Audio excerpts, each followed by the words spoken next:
Dicen que el miedo es la sombra de la ignorancia, pero para nosotras el miedo fue la herramienta para intentar borrarnos de la historia. Bienvenidos al legado de las brujas. Durante mucho tiempo mi nombre fue solo Belly, pero mi alma siempre buscó algo más. Este canal no nació por moda, nació porque una noche, mientras lloraba recostada en mi habitación, sentía que algo me faltaba, hasta que tiempo después llegué a los juicios de las brujas. Sentí que esas mujeres no eran extrañas, que eran mis ancestras, y no debía olvidarlas. Debía darles voz, esa que les fue callada, arrebatada, y que hoy la muestro al mundo en forma de conocimiento. Este espacio es para los amantes del oculto, para quienes sienten la energía del universo y para quienes saben que una poción es en realidad una intención líquida. Preparen una taza de té, su grimorio o su libreta de preferencia, porque comenzamos. Regresemos en el tiempo a 1610, al norte de España, en Navarra. Imaginen un pueblo rodeado de cuevas y bosques verdes. En Zugarramurdi, la magia no era algo malo, era parte del día a día. Las mujeres se reunían en las cuevas, los llamados aquelarres, para sanar, para bailar y conectar con la naturaleza. Todo empezó por un sueño. Una joven llamada María regresó al pueblo y dijo que había soñado que sus vecinas eran brujas. Lo que empezó como un chisme de pueblo terminó en manos de la Inquisición de Logroño. Para entender por qué hoy podemos encender una vela sin temor, debemos mirar hacia atrás, hacia el humo de otras hogueras que no se encendieron para iluminar, sino para tratar de extinguir. Cerremos los ojos por un segundo. Imaginen el aire frío del norte de España, el olor a tierra mojada de Navarra y el susurro de las hojas en un bosque donde las mujeres se sentían por fin libres.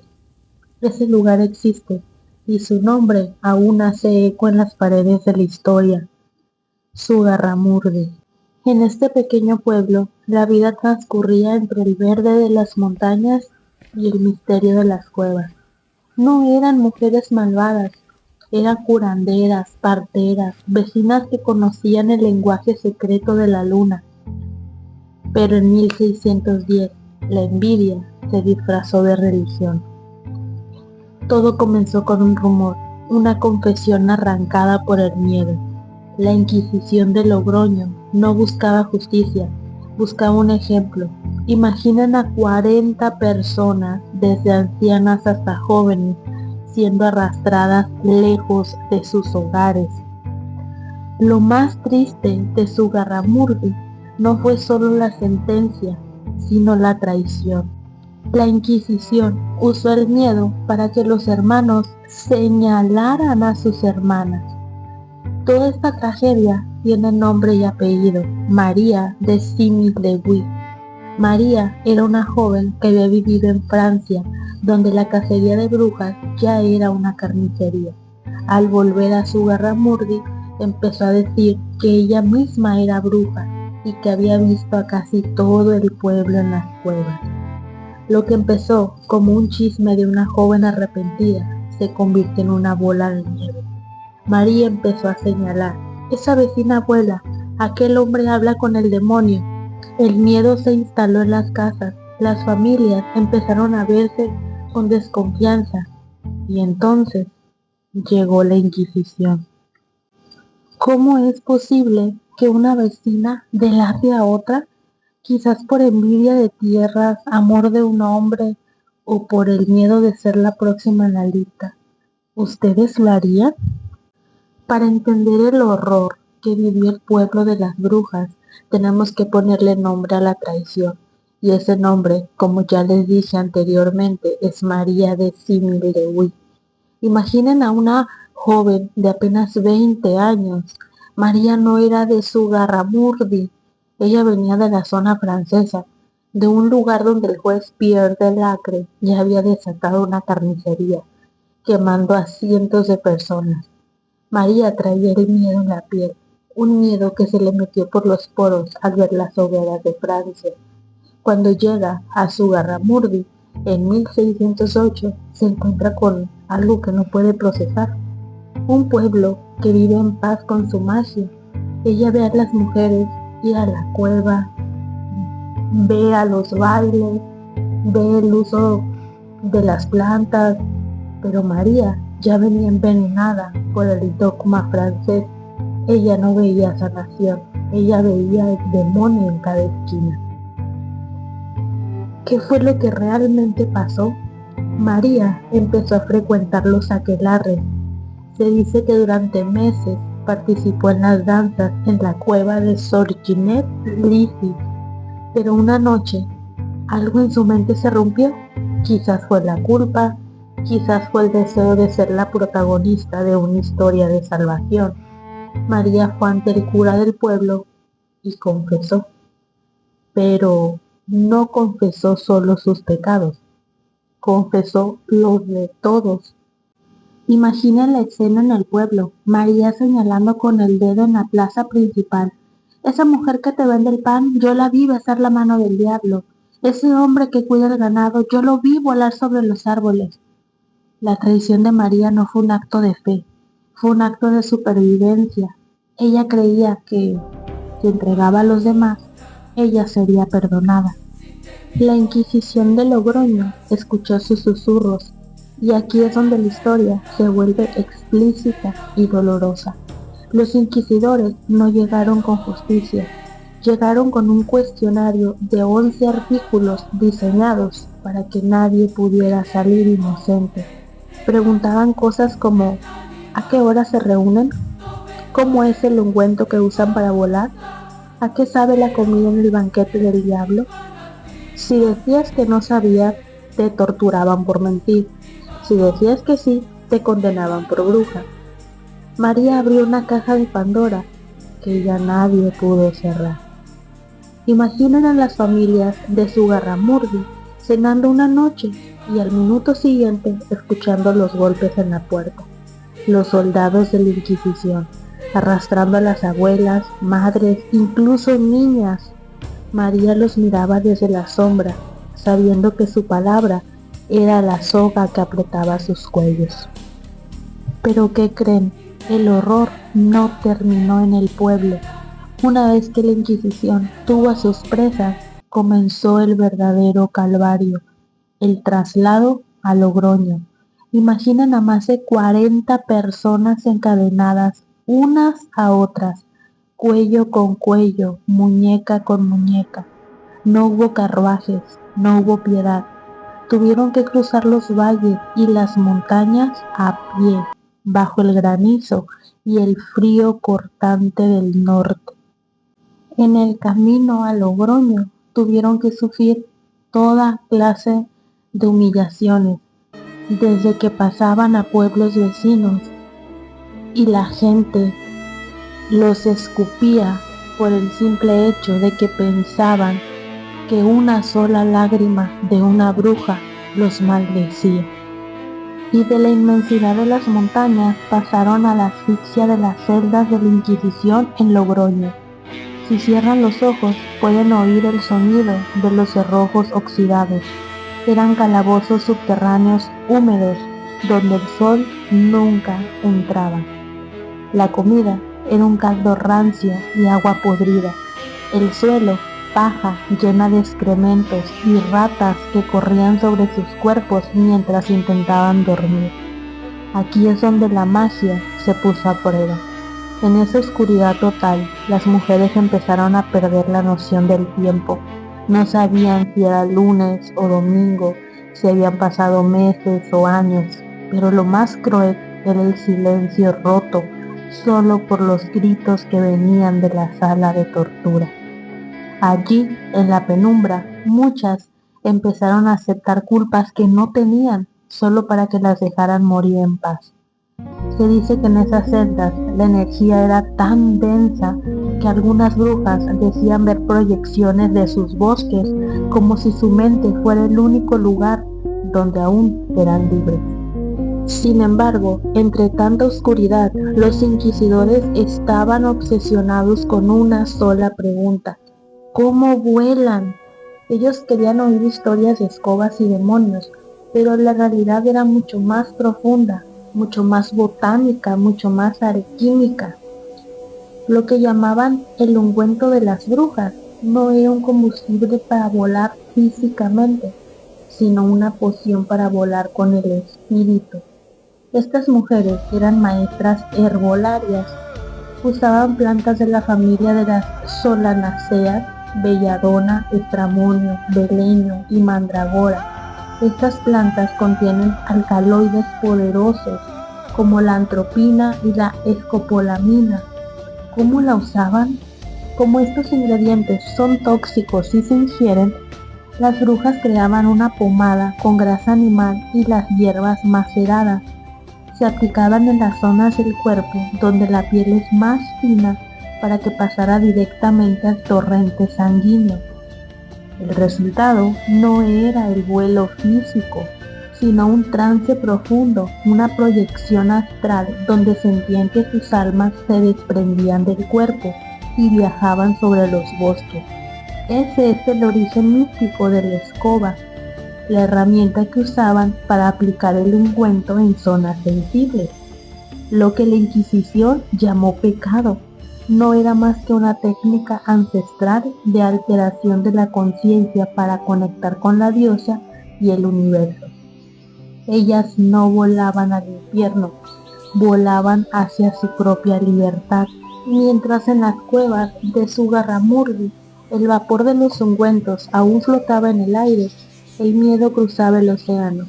El fuego de las hogueras de Logroño se apagaba, pero las cenizas volaron con el viento hasta las costas de una nueva tierra.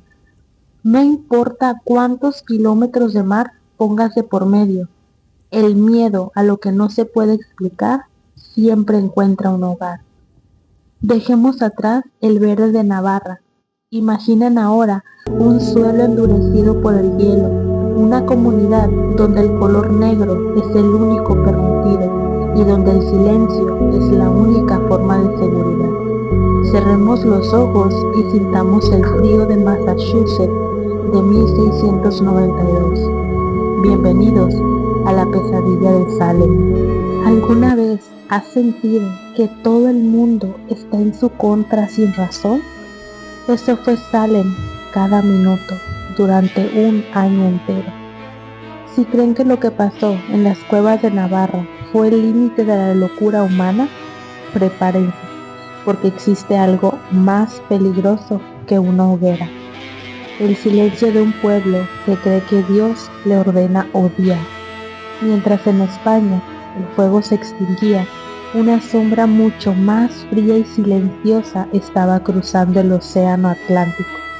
Se escondió en las bodegas de los barcos puritanos y desembarcó en una tierra donde no había cuevas mágicas, sino inviernos que te congelaban el alma. En unos segundos vamos a entrar en un lugar donde jugar era un pecado y señalar era una virtud. Les voy a contar cómo con un vaso de agua y una clara de huevo desataron una carnicería donde no se quemó a nadie, porque allí la muerte prefería el nudo de una soga y el peso de las piedras. Quédense conmigo, porque lo que pasó en Salem no fue brujería, fue algo mucho más aterrador que el mismísimo diablo. Y les voy a revelar la teoría científica que explica por qué todo un pueblo perdió la cabeza al mismo tiempo. ¿Listos para sentir el frío de Massachusetts? Regresamos a 1692 en una aldea llamada Salem, en Massachusetts. Imaginen un lugar donde el invierno parece no terminar nunca. El suelo es piedra pura y hielo. Pero el frío más grande no está en el clima, sino en el corazón de la gente. Eran puritanos. Para ellos el placer era un pecado mortal. No había música, no había baile, los niños no tenían juguetes. Creían que el diablo vivía en los bosques que rodeaban sus casas. Salem era una olla a presión de represión, hambre y miedo constante a los ataques de los nativos. Estaban al borde del colapso mental. En la cocina del reverendo Samuel Parris, una mujer esclavizada llamada Tituba entretenía a las niñas con historias de su tierra. Una tarde decidieron hacer un pequeño juego de adivinación, el huevo de Venus. Pusieron una clara de huevo en un vaso con agua para ver la forma que tomaba y adivinar quién sería su futuro esposo. Pero en lugar de un rostro, una de las niñas vio una forma de ataúd. El terror las paralizó. Poco después, Betty Parris y Abigail Williams empezaron a tener convulsiones, a gritar que eran pinchadas con agujas invisibles y a ladrar como perros. Pero aquí entra el secreto que la historia oficial tardó siglos en descubrir. Después de ver ese ataúd en el vaso de agua y de sentir los primeros pinchazos, el miedo se apoderó de la casa del reverendo. Pero lo peor no fue el dolor de las niñas, fue la pregunta de los adultos. ¿Quién les está haciendo esto? Imaginen la presión, dos niñas pequeñas rodeadas de ministros y jueces severos, vestidos de negro, exigiéndoles nombres. Bajo esa presión, y probablemente bajo los efectos del cornezuelo que ya mencionaremos un poco más adelante, las niñas hicieron lo único que podían para salvarse. Señalaron. No señalaron a los poderosos, no. Empezaron con los eslabones más débiles de la sociedad, los que nadie iba a defender. Número 1. Tituba, la esclava caribeña, la extranjera con conocimientos extraños. Sarah Good, una mendiga, una mujer que vagaba pidiendo comida y que nadie quería. Sarah Osborne, una anciana que no iba a la iglesia porque estaba enferma. Tituba, siendo inteligente y sabiendo que si negaba todo, la matarían, hizo algo brillante y aterrador a la vez. Confesó. Dijo que el diablo se le había aparecido como un perro negro y que le había obligado a firmar su libro. Al confesar, ella validó la locura de las niñas y abrió las puertas del infierno para todo el pueblo. Aquí es donde Salem se vuelve una película de terror real. El tribunal de Oyer y Terminer aceptó la prueba espectral. Imaginen el juicio. Una mujer inocente está parada frente al juez. De repente las niñas empiezan a gritar y a retorcerse en el suelo, mientras gritan, miren, su espíritu está volando sobre nosotros, me está mordiendo el brazo. Aunque los jueces y el público no veían absolutamente nada. La ley decía que si la víctima lo veía, era real. ¿Se imaginan esas leyes ahora en la actualidad? Volviendo al tema, las mujeres acusadas intentaban defenderse, pero si movían una mano, las niñas imitaban el movimiento y decían que las estaban hechizando en ese mismo instante. Era una trampa sin salida. Si confesabas, te quitaban tus tierras, pero vivías. Si mantenías tu inocencia, ibas directo a la horca por testaruda. El momento más cruel, el examen de los cuerpos, y esto es algo muy explícito que casi no se cuenta. Para buscar pruebas físicas de que eran brujas, obligaban a las mujeres a desnudarse frente a un jurado de matronas. Buscaban la marca de la bruja. ¿Qué era esto? Cualquier lunar, verruga, cicatriz o marca de nacimiento. Pinchaban esas marcas con agujas largas. Si la marca no sangraba o la mujer no gritaba, a veces por puro shock o parálisis, se decía que ese era el lugar por donde el demonio las alimentaba.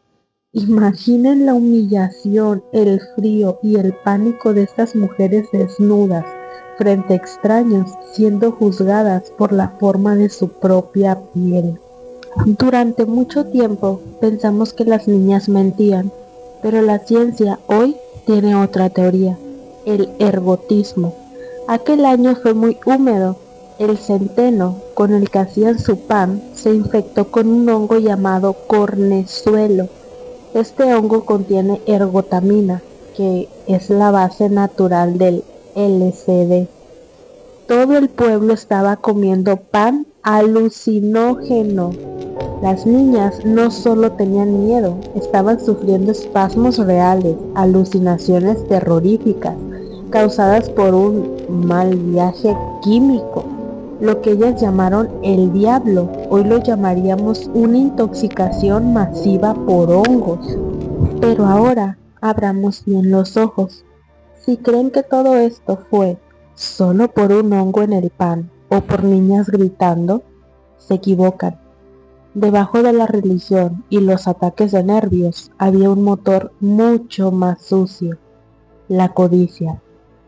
En Salem la ley era cruel, pero muy conveniente para el Estado y la Iglesia. Cuando una persona era acusada formalmente de brujería, sus derechos civiles morían. El reverendo Samuel Parris y los jueces de la corte sabían algo que la gente humilde ignoraba: una condena por brujería significaba la confiscación inmediata de todos los bienes del acusado. El objetivo: las mujeres con herencia. Miren este patrón. La gran mayoría de las mujeres acusadas no eran solo raras, eran mujeres que, por azares del destino, habían quedado viudas o eran solteras y poseían tierras o herencias jugosas. En la sociedad puritana, una mujer con propiedades era una anomalía, un peligro. No tenían marido que las controlara, así que qué mejor forma de quitarle sus granjas, su ganado y su oro que acusándolas de haber firmado el libro del diablo. Al momento de la detención, los oficiales de la ley llegaban a las casas y mientras la mujer era arrestada a la cárcel, ellos empezaban a inventariar las vacas, los sacos de grano y las monedas de plata.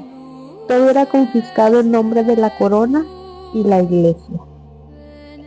El caso de los que no confesaban, aquí es donde entendemos por qué muchos se negaban a hablar. Si confesabas que eras bruja, técnicamente tu familia perdía el derecho a heredar tus tierras. El reverendo Parris se beneficiaba directamente de este caos, alimentando el odio para mantener su poder en una congregación que ya no lo quería. Hubo casos donde incluso antes de que la persona fuera declarada culpable, sus vecinos y los alguaciles ya se estaban repartiendo el botín. Imaginen estar en una celda fría sabiendo que mientras te torturan, el reverendo está usando tu herencia para financiar su iglesia o su propio estilo de vida. No era una búsqueda de alma, era una limpieza patrimonial disfrazada de fe. Es aterrador, ¿verdad? Pensar que un grupo de hombres vestidos de negro pudo usar la fe para robarle la vida y la tierra a mujeres inocentes. Pero antes de que digas, eso nunca pasaría hoy, déjame decirte algo que te va a helar la sangre. En Salem, el arma no era la magia, era el señalamiento. Bastaba con que alguien gritara tu nombre en la plaza para que tu reputación, tus bienes y tu seguridad desaparecieran en un segundo. No había juicio justo, no había presunción de inocencia, solo había una masa enfurecida pidiendo justicia divina. ¿Les suena familiar? ¿No les parece que hoy hemos cambiado los tribunales de madera por muros de Facebook y las plazas del pueblo por hilos de Twitter o TikTok? Estamos a punto de entrar en un terreno pantanoso, pero necesario. Vamos a hablar de cómo el espíritu de Salem ha mutado y se ha escondido en nuestros celulares, porque las hogueras ya no queman la piel, ahora queman el nombre, el trabajo y el alma de las personas. Prepárense, porque vamos a descubrir si nosotros, sin darnos cuenta, estamos siendo los nuevos inquisidores de la era digital. Hablemos claro. En 1692 te ponían un San Benito, ese gorrito de la vergüenza, y te hacían desfilar por el pueblo para que todos supieran que eras una paria. Hoy, ese desfile ocurre en el muro de una red social.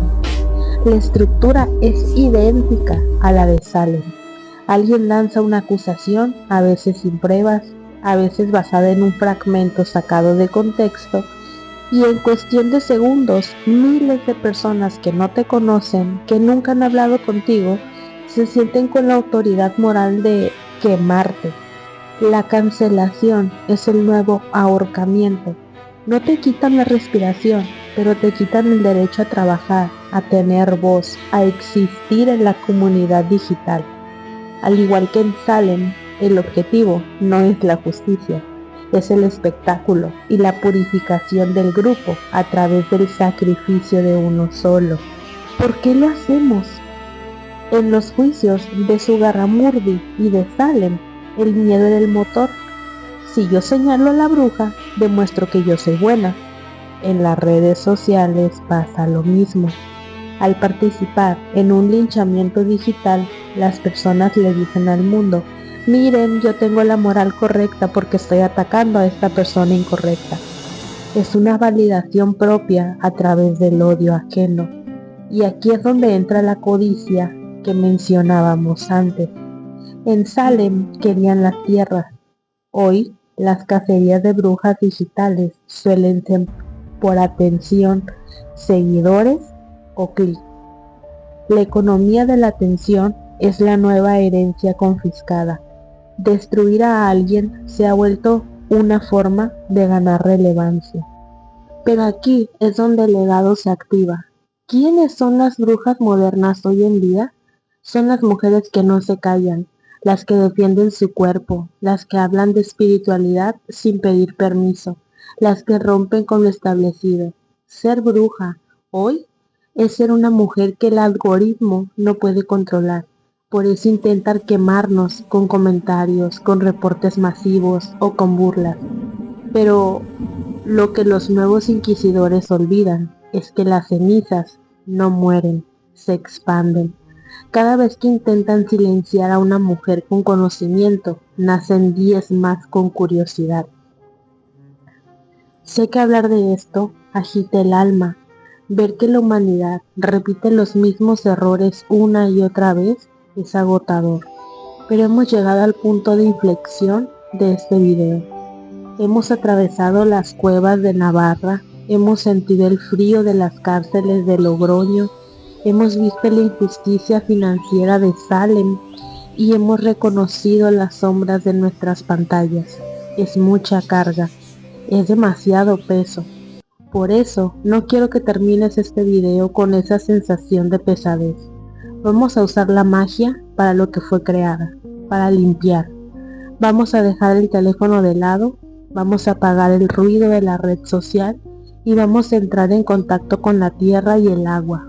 Prepárate, porque después de haber entendido la historia, ahora vamos a lavar nuestras propias heridas con el baño de despojo. Es momento de recuperar tu energía. Respira, suelta los hombros por un momento, deja de ser la espectadora de una tragedia de hace siglos y vuelve aquí, a tu cuerpo, a tu habitación, a tu presente. Hemos caminado por el barro de Logroño y hemos sentido el peso de las piedras de Salem sobre nuestro propio pecho. Hemos visto cómo la envidia y la codicia intentaron apagar nuestra luz a través de las pantallas y las hogueras. Pero hay una verdad que los inquisidores de ayer y los de hoy nunca pudieron comprender. Al espíritu no se le puede encarcelar. Ellos usaron el fuego para destruir, pero nosotras vamos a usar el agua para renacer. No importa cuánta sombra hayamos narrado hoy, el agua siempre encuentra el camino para limpiar la herida. Este no es un simple baño de hierbas, es un acto de rebelión espiritual. Es el momento en que dejamos de ser las víctimas de la historia para convertirnos en las arquitectas de nuestra propia energía. Si estás lista para lavar el miedo que no te pertenece y reclamar el lugar que te corresponde en este aquelarre, prepárate, vamos a entrar en la alquimia del despojo. No estamos mezclando agua y plantas por estética, estamos haciendo alquimia. Después de recordar el peso de las piedras y las sogas, necesitamos elementos que tengan la vibración de la libertad. Número 1. La ruda y el romero. Estas plantas son las cortadoras en la botánica oculta. La ruda tiene un aroma tan fuerte que se decía que podía despertar a un muerto y espantar a cualquier espíritu bajo. El romero, por su parte, limpia la mente del trauma. Juntos, crean una frecuencia que rompe los lazos de la envidia digital y el peso del pasado. La sal marina es el cristal de la tierra. La sal no solo limpia, transmuta, absorbe la carga electromagnética de nuestros cuerpos y la neutraliza. Y por último, la cáscara de naranja. Este es el secreto del florecimiento. Tras la limpieza, no podemos quedarnos vacíos. La naranja es energía solar pura, es éxito, es brillo, es decirle al universo, he sobrevivido al fuego y ahora voy a brillar. Ya está hecho. Siente el silencio que queda después de la tormenta. Si has llegado hasta aquí, después de este viaje, ya no eres la misma persona que le dio play al video. Hoy hemos caminado entre las sombras de Zugarramurdi, hemos sentido el frío de las celdas de Salem y hemos desenmascarado a los inquisidores modernos que se esconden en nuestras pantallas. Pero lo más importante, hoy has lavado tu energía y has recordado quién eres. Muchas pensaron que al cortarnos o al silenciarnos terminarían con nuestro conocimiento. No entendieron que somos como las semillas. Cuanto más profundo nos entierran, más fuerte crecemos. Tú no eres solo una espectadora, eres el eslabón de una cadena que nunca pudieron romper. Cada vez que confías en tu intuición, cada vez que te sanas, cada vez que defiendes tu verdad frente a la masa, estás haciendo justicia por Graciana, por Rebeca, por Tituba y por todas aquellas que no tuvieron voz. Lleva ese estado de paz contigo, no permitas que el ruido del mundo exterior vuelva a nublar tu espejo. Eres libre, eres poderosa y ahora eres parte de este legado. Si este encuentro ha resonado con tu alma, deja un último comentario con la frase "Soy la sobreviviente". Así sabré quiénes de ustedes completaron el círculo conmigo hoy. Suscríbete para que nuestro aquelarre siga creciendo, porque este es solo el primer capítulo de nuestra historia. No olvides compartir este video con esa persona que sabes que también tiene el fuego por dentro. Ve en paz, pero nunca dejes de brillar. Que la luz de tus ancestras ilumine cada uno de tus pasos. Soy Beli, y este ha sido el legado de las brujas. Bendecidas sean hoy y siempre.